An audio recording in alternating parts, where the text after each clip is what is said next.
Bismillahirrahmanirrahim. Taubat adalah ibadah yang sangat agung. Begitu agungnya, betapa banyak dalam Al-Quran ayat-ayat tentang taubat. Kalau kita kumpulkan puluhan ayat-ayat tentang apa? Taubat, banyak sekali. Yang menunjukkan Allah sangat suka dengan ibadah ini, ibadah taubat. Makanya Allah mengatakan innallaha yuhibbut tawwabin wa yuhibbul mutatahhirin. Allah mencintai hamba-hambanya yang bertobat. Kalau Anda ingin dicintai oleh Allah, Anda sering bertobat, seringlah bertobat. Semakin Anda sering bertobat, maka Anda semakin dicintai oleh Allah Subhanahu wa taala. Apa kata Nabi sallallahu alaihi wasallam, ya? Tuba liman wajada fi sahifati istighfaran katsiran. Sungguh beruntung orang yang mendapati dalam catatan amalnya banyak istighfar. Maka Anda seringlah dalam perjalanan Anda, dalam keseharian Anda bilang astaghfirullah wa atubu ilaih. Astaghfirullah wa atubu ilaih. Ya. Mudah atau tidak mudah? Anda sambil naik motor, naik mobil, astaghfirullah wa atubu ilaih. Astaghfirullah wa atubu ilaih. Sambil berjalan, sambil ngantri, astaghfirullah wa atubu ilaih. Ibadah yang ringan, pahalanya besar. Ringan di lisan. Astaghfirullah wa atubu ilaih. Astaghfirullah wa atubu ilaih. Ya. Cuma memang kita orang Indonesia ini agak malu-malu kalau beristighfar dengan suara yang didengar, ya. Ya, karena sekitar kita jarang yang beristighfar, jarang yang berzikir. Tapi kalau saya di Arab Saudi, sering orang-orang awam, orang-orang tua, astaghfirullah, astaghfirullah, astaghfirullah. Dalam lift, astaghfirullah, astaghfirullah, la ilaha illallah. Biasa, itu biasa kita dengar. Ya. Kita di sini kalau misalnya di mobil, astaghfirullah, astaghfirullah. Kamu ada dosa apa hari ini banyak istighfar? Orang curiga sama kita. Sejak kapan bertobat? Sudah hijrah, ya. Kenapa? Karena suasana tidak mendukung. Suasana tidak mendukung. Nah, kalau syekh-syekh datang misalnya di Indonesia, saya temani, lihat kerjaan mereka istighfar. Istighfar, astaghfirullah, berzikir. Nanti mereka ngobrol lagi, mereka beristighfar lagi. Kalau saya tanya mereka jam setelah itu mereka berzikir lagi. Sudah hal biasa, subhanallah. Kita tidak biasa, makanya antum hidupkan itu. Jalan astaghfirullah atubu ilaih, astaghfirullah atubu ilaih. Rabbi ghfirli wa tub alayya innaka tawwabur rahim. Ya. Ya. Allah maghfirli wa tub alayya, banyak, ya. Jadi sering. Sungguh beruntung kata Nabi sallallahu alaihi wasallam orang yang nanti di hari kiamat mendapati catatan istighfarnya banyak. Kenapa hadirin? Allah mencintai ibadah ini. Karena kalau Anda melakukan ibadah ini, Anda benar-benar tunduk di hadapan Allah. Anda mengakui kehinaan diri Anda. Anda mengakui Anda tidak mampu terhindar dari dosa ini.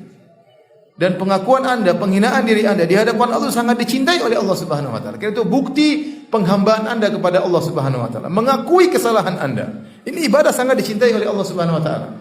Sampai begitu dicintai oleh Allah Subhanahu wa taala, Nabi pernah berkata, ya, laula lam tudznibu la dhahaballahu bikum thumma jaa biqaumin yudznibun fayastaghfirullah fayaghfirullahu lahum. Kalau kalian tidak berdosa, Allah akan binasakan kalian. Dan Allah akan datangkan generasi yang lain, kaum yang lain yang mereka berdosa kemudian mereka beristighfar kepada Allah Subhanahu wa taala.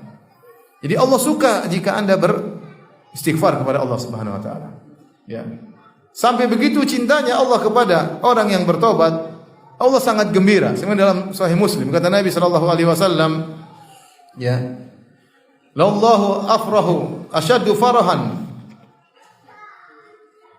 bi 'abdihi idza taba ilaihi. Hina yatubu ilaih. Sungguh Allah sangat gembira dengan hambanya tatkala bertobat kepada Allah Subhanahu wa taala. Min ahadikum kana bi ala rahilatihi bi ardin fala. Daripada salah seorang dari kalian dia sedang bersama ontanya di tengah padang pasir. Fan falatat minhu, tahu-tahu ontanya pergi kabur. Wa alaihi ta'amuhu wa syarabuhu. Ternyata di onta tersebut ada bekalnya, makanan dan minumannya. Kemudian ontanya ucul, kabur, ya. Maka dia pun pasrah. Dia tahu dia tidak bisa selamat di tengah padang pasir, tidak ada apa-apa, maka dia pun fattaja'a tahta dhilli syajarah. Maka dia ada sebuah pohon, dia pun tidur di bawah pohon tersebut menunggu kematiannya tadrijian, secara perlahan-lahan. Mulai dia kehausan, mulai dia kelaparan. Maut seakan-akan keluar darinya secara bertahap. Dan dia pasrah, dia bakalan mati. Karena mau kemana lagi? Dia tunggu kematiannya tiba.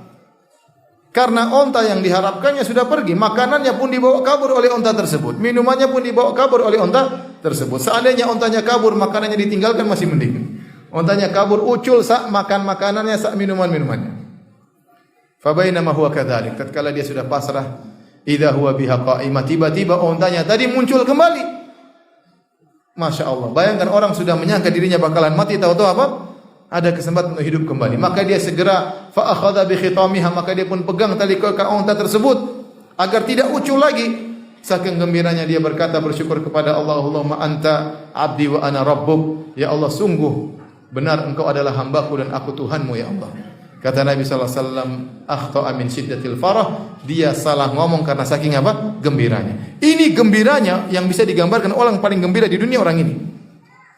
Nabi menggambarkan kalau ada orang paling gembira di dunia, inilah orangnya. Yang sudah merasa bakalan mati, tahu-tahu ada kesempatan untuk hidup kembali. Ini orang paling menggembira. Ternyata Allah lebih gembira daripada orang ini dengan tobat hambanya tatkala kembali kepada Allah Subhanahu wa taala. Ini ibadah sangat dicintai oleh Allah Subhanahu wa taala.